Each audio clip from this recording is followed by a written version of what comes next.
Hi, I'm calling this quick video a roadmap to revenue, how and why to take that first step to using social when selling. The competitive landscape for sales reps is much more crowded than ever. Many salespeople are fighting to get or keep the attention of current customers or potential prospects. Not only is there more competition, but the customers have done a really good job of convincing themselves that every salesperson or virtually every offering is identical, therefore commoditized in their own minds. We all know how excited customers are to receive your call, and how quickly they always are to responding. That's obviously sarcasm, but if you can relate to what I'm saying, you're a prime candidate to do something different. Stop beating your head against the wall. Isn't that the definition of insanity, doing that same thing and expecting a different result? Ask anyone in the selling profession, and they'll likely agree that selling today is much, much, much different than it was 5, 10, or 15 years ago.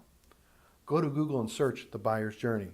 In just a split second, you'll be offered thousands of search results. There's no shortage of information. By definition, at least according to HubSpot, the buyer's journey is a process buyers go through to become aware of, evaluate, and purchase a new product or service. HubSpot further shares that there are 3 different stages of the buyer's journey. Number 1 is the awareness stage, where buyers realize that they actually have a problem. Number 2 is a consideration stage, where the buyer defines their problem and researches options to solve it. And then finally, stage 3, where the buyer chooses a solution. It's also commonly believed that nowadays your customers are about 60% of the way through the decision-making process when they actually enlist the help of a salesperson. Consider technology and the access to information that your customers have. Your customers have access to unprecedented amounts of product and company information. In the good old days, customers or buyers would have to meet with you as a sales professional to learn about your company, learn about your products or your solutions. Not nowadays. Buyers typically have access to all that information and then some in just as much time as it takes to type in your company URL in the search window. So if selling has changed so much, and if customers don't feel they need to engage you in the process so much later, what can you do to stay top of mind and be at the right place at the right time when opportunity knocks? Well, you've heard the term social selling, right? Okay, so I'm sure I just lost a few of you.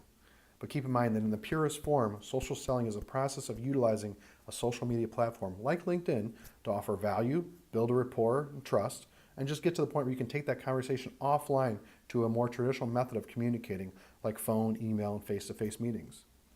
Your social platform of choice doesn't have to be LinkedIn, it's just that it's so commonly used and an accepted method to engage with customers. You can do so much more on LinkedIn than just research contacts within customers of interest to you. You'll want to start with making sure your profile is refined and up to date. There are numerous best practices for creating a great profile, and those are actually outside the focus of this specific video. LinkedIn is much more than just a place to house your digital resume. It's also a hub for spotlighting professional accomplishments and how you've helped customers solve problems. The kinds of problems that you'd expect other customers who view your profile to also be struggling with. So now you've optimized and tweaked your profile, I'm going to assume that you're not going to stop there. Because this is where the real fun begins.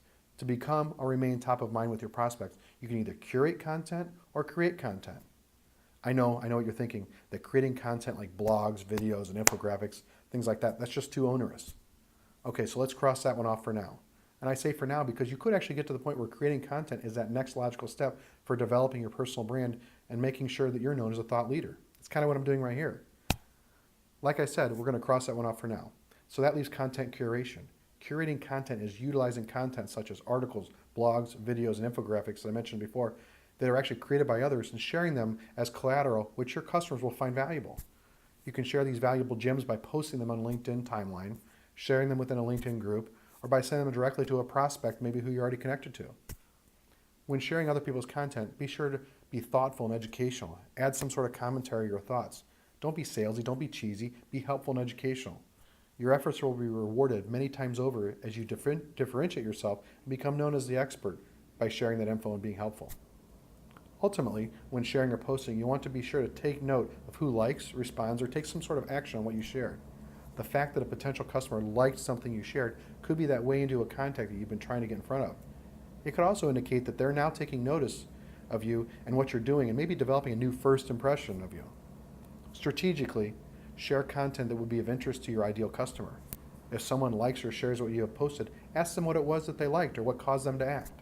The idea is to build trust and earn that right to take the conversation offline and open the door to further conversations. Okay, so you've gotten this far and you're still watching. What amount of time should you expect to be put into LinkedIn on a daily basis? Keeping in mind that your mileage may vary and there's no silver bullet, I've seen partners have significant success in putting in as little as 10 to 15 minutes per day. Keep that in mind. Hope you found this video helpful, and thanks for being one of my partners.